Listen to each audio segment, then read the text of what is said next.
Hello and welcome to the virtual classroom. I'm your host, Dr. Olmsted. As you can see, today's topic is revolutions, Romanticism, and socialism.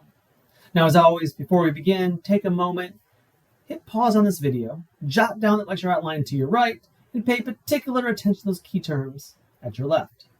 You got it? Let's get started. Now, we're going to begin with the revolutions of 1848. Now, these revolutions are going to be a watershed political moment of the 19th century. The 1848 revolutions are going to be heavily influenced by nationalism, liberalism, and Romanticism, as well as economic dislocation and instability. Only Britain and Russia are able to avoid significant upheaval.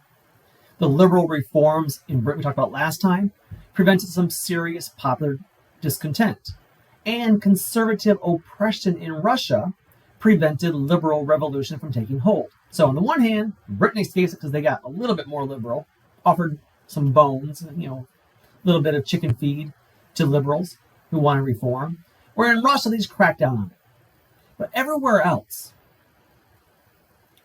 they're going to see a popular uprising across the subcontinent of Europe. And it's going to kind of be the last in the line of the liberal revolutions that date back to the French Revolution. And it starts, of course, in France, known as the February Revolution. The working class and liberals were unhappy with King Louis Philippe, especially his minister, Francois Guizot, who opposed electoral reform. The king was forced to abdicate his throne in February of 1848. And following this, they established national workshops to provide work for the unemployed, including numerous reforms, including the abolishing of slavery across the empire, a 10-hour workday in Paris, and the abolition of the death penalty. Soon after, known as the June Days Revolution of 1848, this will be caused because the government is going to close those national workshops that were created back in February. It marked the beginning of class warfare in France between the bourgeois and the working class. The workers sought war against poverty and redistribution of income. They barricaded up the streets to oppose government forces. And of course, the very famous Les Mis was based on this. In the process, General Cavaignac will assume dictator powers and crush the revolt. 10,000 people dead. In 1848, they will hold an election later that year, and Louis Napoleon will become president of the Republic. However, 4 years later, 1852, Louis Napoleon is going to consolidate his power and become Emperor Napoleon III of the Second French Empire. So again, we have these popular revolutions, but in the end, it goes back to an emperor. So they fail. Sorry, got ahead of myself there. In Italy, you have the map on the screen there of Italy. Italian nationalists and liberals sought to end foreign domination of Italy. In 1848, Milan, Lombardy, and Venetia will expel their Austrian rulers. Bourbon rulers in Sicily and Naples were defeated. Rebels reestablished the Roman Republic by 1849. And Pope Pius IX was forced to flee Rome. The French troops will eventually take back the Papal States, which will lead to a conservative victory. So once again, it ends up being a failure, in large part because the revolutionaries were not united as a rural people. The revolutionaries themselves were not that united, and as a result, that they were more urban people, the ruralites, those in the rural areas, did not give them a lot of support because despite being from the same class, there were a lot of dissimilarities between the urban poor working class and the rural farmers. In addition, there was a lot of fear of radicalism among the moderates in the middle. And that lack of leadership and administrative experience among revolutionaries means that even when they did take power, it didn't last long. But two popular uprisings in two different countries are going to come to failure with the restoration of conservatism. Likewise, Austria, the Habsburg Empire, was vulnerable to a revolutionary challenge of nationalists. Ethnic minorities sought nationalist goals, including the Hungarians, the Slavs, the Czechs, the Italians, the Serbs, the Croats, among others. In fact, more non-Germans lived in than Germany. More non-Germans than Germans lived in the empire. Germans only accounted for 25% of the population. In Hungary, the Hungarians, those Czechs and Bohemia, as well as 3 northern Italian provinces, declared autonomy. The Austrian Empire collapsed. Students and workers staged mass demonstrations. Metternich was forced to flee the country as Hungarian armies drove within sight of Vienna. But those Hungarians were ultimately defeated. The revolution failed because the revolutionary government failed to govern effectively, as was the case in Italy. And in the end, the Habsburgs were able to restore royal absolutism. Again, the Germanic states. The revolutions in 1848, revolutions in France, would inspire those in the Germanic states era. Liberals demanded constitutional government and a union or federation of German states. In May of 1848, the Frankfurt Parliament is formed. This liberal, nationalist/romantic leaders that call for elections to constitute an assembly from all states of the German Bund for the purpose of unifying the German states. They sought war with Denmark to annex Schleswig and Holstein. In response, Prussia declared war on Denmark. The Frankfurt Parliament then presented a constitution for a united German federation and selected the Prussian king, King Frederick William IV, as emperor. However, the Prussian king, William Frederick IV, then rejected their liberal constitution, claiming the divine right of kings. He allegedly stated that he would not, quote, accept the crown from the gutter, unquote. And he would impose his own conservative constitution that guaranteed royal control of government that would last until 1918. And so, Frederick William's attempt to unify Germany ended in failure. So, how do we conclude this? How do we kind of sum all this up? How do we evaluate these revolutions of 1848? Well, neither liberal nor nationalist revolutionaries,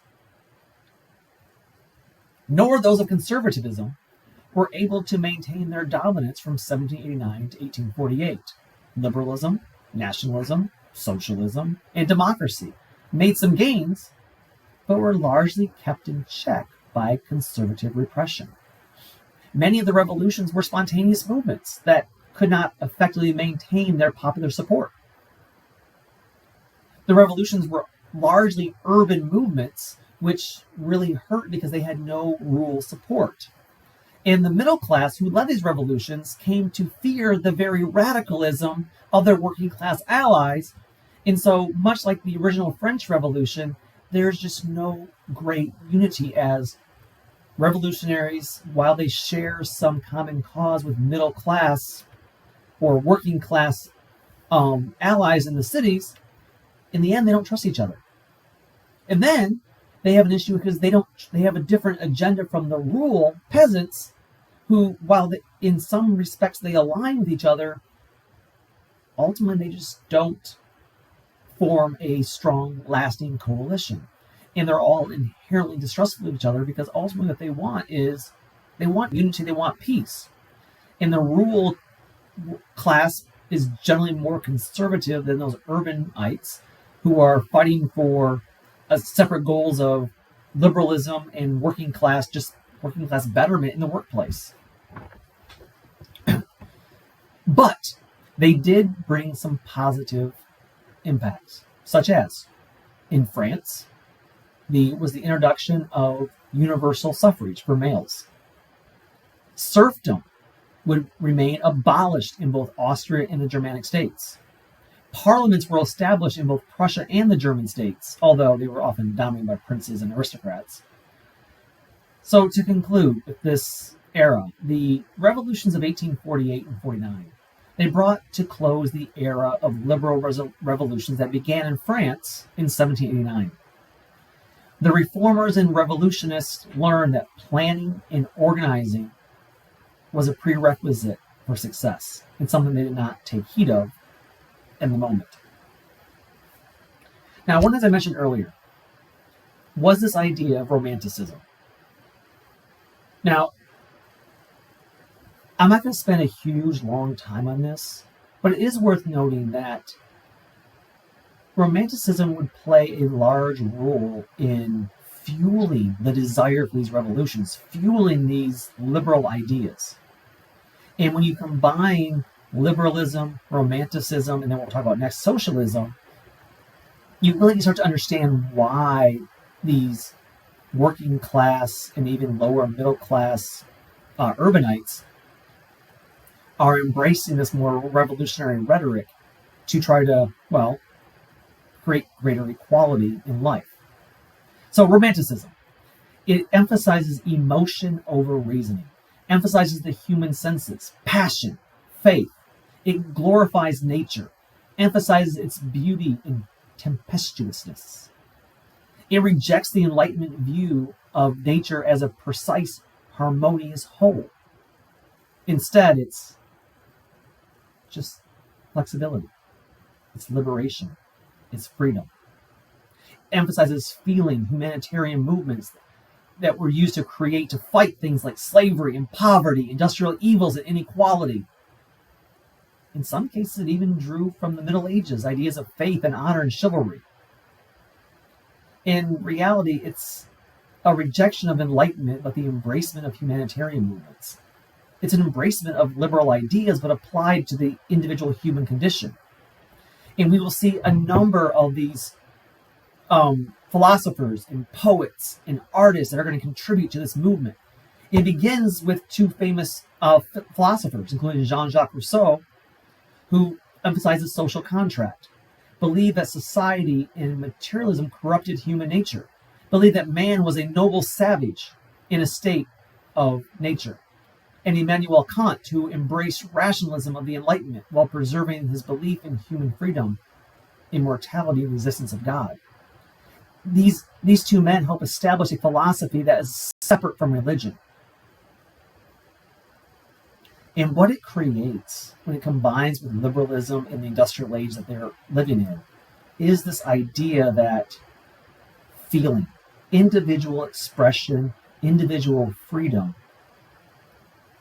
is what matters most in life.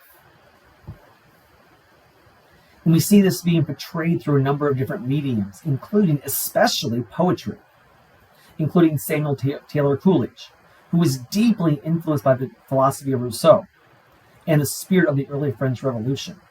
In 1798, he published the Lyrical Ballads, one of the most influential history works in the history of the English language.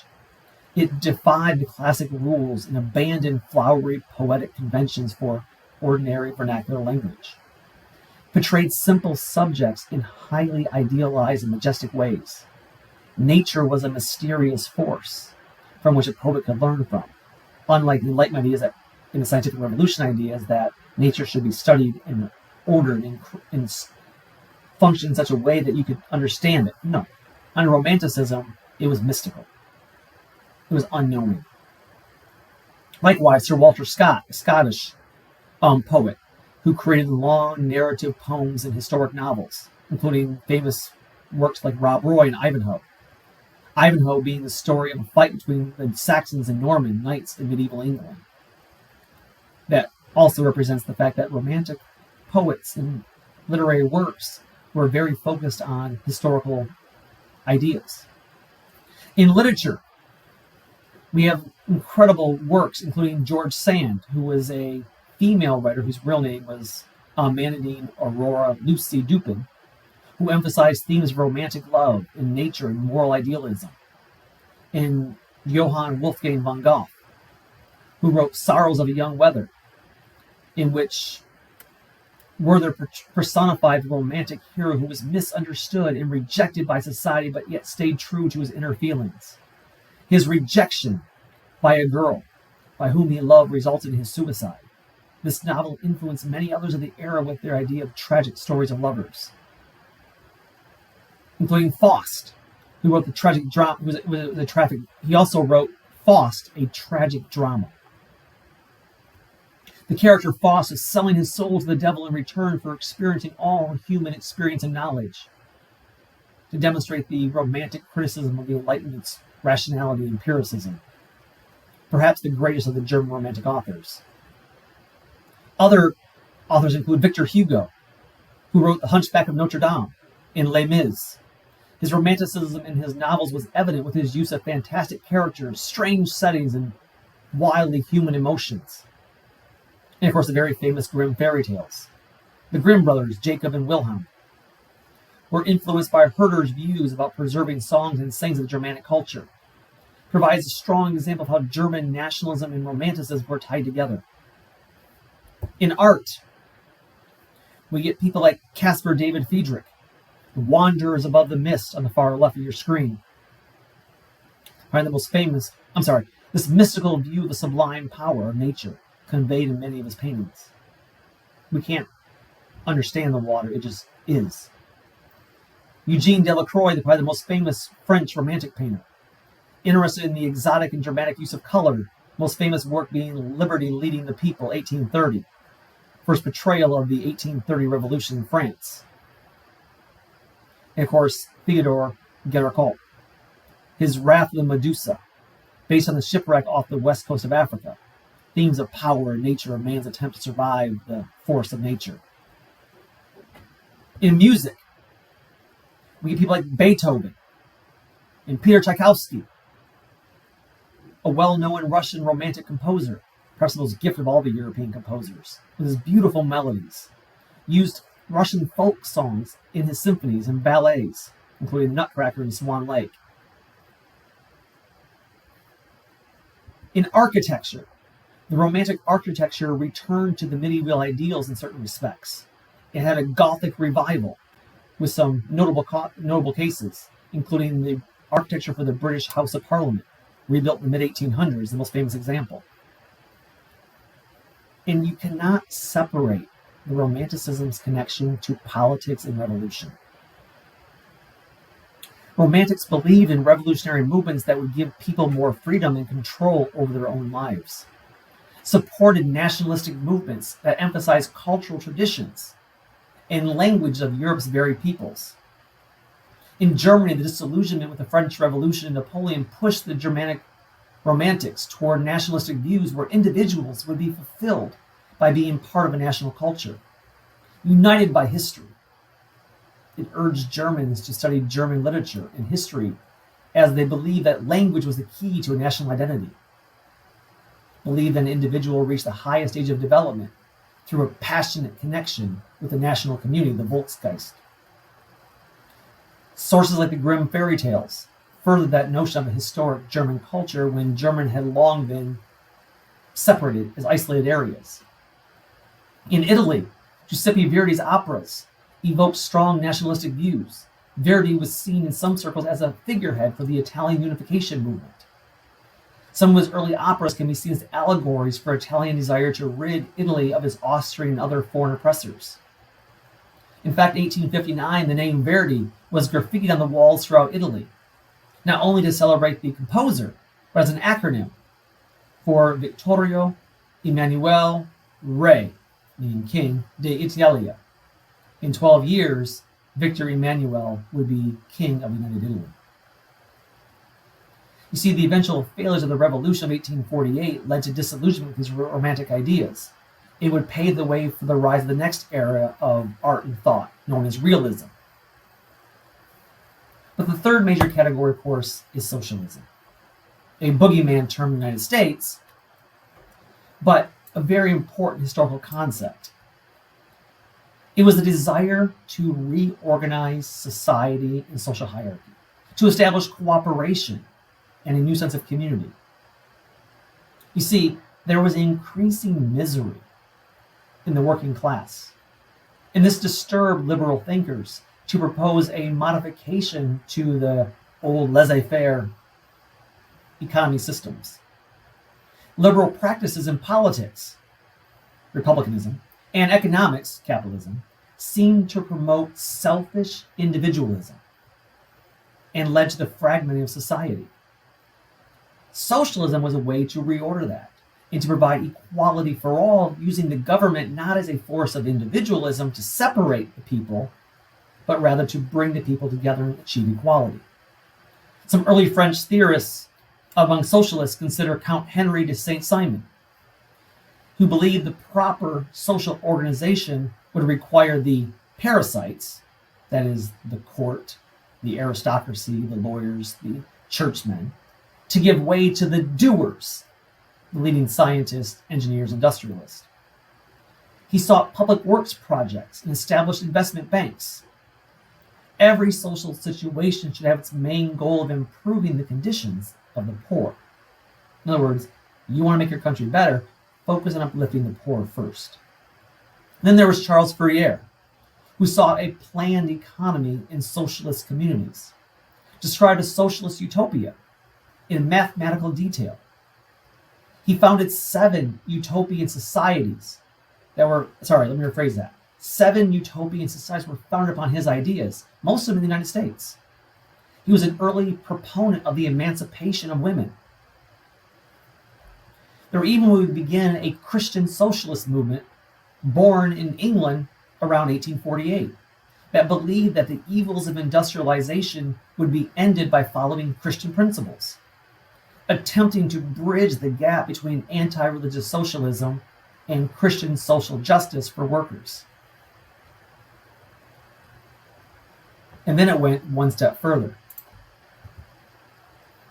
including Friedrich Engels, who lashed out at the middle class in his book, The Condition of the Working Class in England, 1844.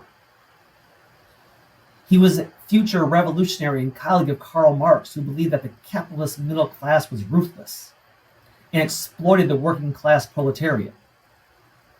And I know I said this before, but let me repeat it, and I quote, "I charge the English middle class with mass murder, wholesale robbery, and all other crimes in the calendar," unquote. His ideas would influence Karl Marx and other later socialists. It would lead to scientific socialism that would be developed by Karl Marx and Friedrich Engels, including the very famous Communist Manifesto, the quote-unquote Bible of communism. It was intended to replace the utopian hopes and dreams with a brutal, militant blueprint for socialist working class success. It became the theory of dialectic materialism, that under this economic interpretation of history, all human history has determined by economic factors, mainly those who control the means of production and distribution. The business owners, the corporations. The second issue was the class struggle. Since the beginning of time, they argued, there has been a class struggle between the rich and the poor, between the exploiters and the exploited. There was a theory of surplus value. True value of the product is labor, not the product itself. And since the worker receives a small portion of his just labor price, the difference is surplus value, stolen from him by the capitalist. In other words, why is the capitalist, the owner, making all the money for selling a product that was produced by workers? Shouldn't the workers themselves achieve the full value sold for the product they made? And therefore, they said, socialism was inevitable. Capitalism contains the seeds of its own destruction, including overproduction, unemployment, civil unrest. Now, all of that is pretty without argument. Those all things are pretty well accepted. Where the Communist Manifesto takes it one step further was that they, in the end, advocated for a violent revolution. That they said, it wasn't that they were saying this is what they want to happen, rather that this is what is going to happen and what needs to happen. That because the increasing gap between the proletariat and the bourgeois will be so great that the working class will end up rising up in revolution and overthrow the elite bourgeois. They will create a quote-unquote dictatorship of the proletariat, or as the more famous saying goes, working men of all countries, unite. The idea was that the working class would eventually get fed up with being exploited, and that they will in turn overthrow the government structures and become a dictator for themselves, their own person. Now, the theory of this, in the end, is that what will be created is a classless society. Modern capitalism will be dismantled. And, as they say in the Communist Manifesto, quote, from each according to his abilities, to each according to his needs, unquote. And so, under the ideas of this Communist Manifesto, the idea was that what we need to do is get rid of government altogether and dismantle capitalism. Now, there is an argument to be made that one of their ideas was to create state-sponsored capitalism, and that is true. However, if you actually read through it, what they actually say is, because the world is run by governments, for a short time, a strong government is needed to overthrow the system of capitalism, and then for the government itself to dissolve itself. Which is why the theoretical capitalism is so far removed from what we've had in global history. Because in places where this has been attempted, like Soviet Russia, or the Soviet Union, or North Korea, North Vietnam, or even China, they get to the point of state-sponsored economy and try to dismantle the idea of private ownership. But then they don't want to give up the power. Instead, they want to continue with state-run economy. In the end, what happens is a bunch of rich oligarchs get mega wealthy, and they can't get rid of them, so they instead form a new elite class. So we actually never had a true communist country in the history of the world. Now, beyond that, they also had strong views on women. Marx said that women were doubly oppressed, both by capitalists who paid them low wages and thus exploited their labor, and by a society that gave women a second-class status. Women would eventually play an influential role in the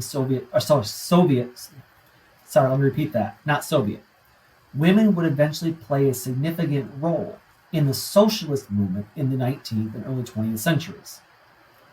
And to be clear, this will play a big role going forward when we get to the Cold War of the 20th century.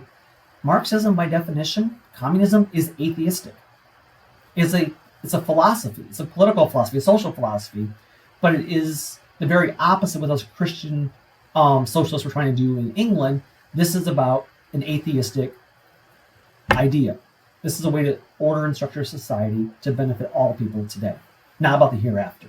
So, hope you all understand that these three big things, the liberal revolutions of 1848, the inspiration of Romanticism, and the combination of socialism that will evolve into becoming, if it goes to its next level of liberalism, would get to communism.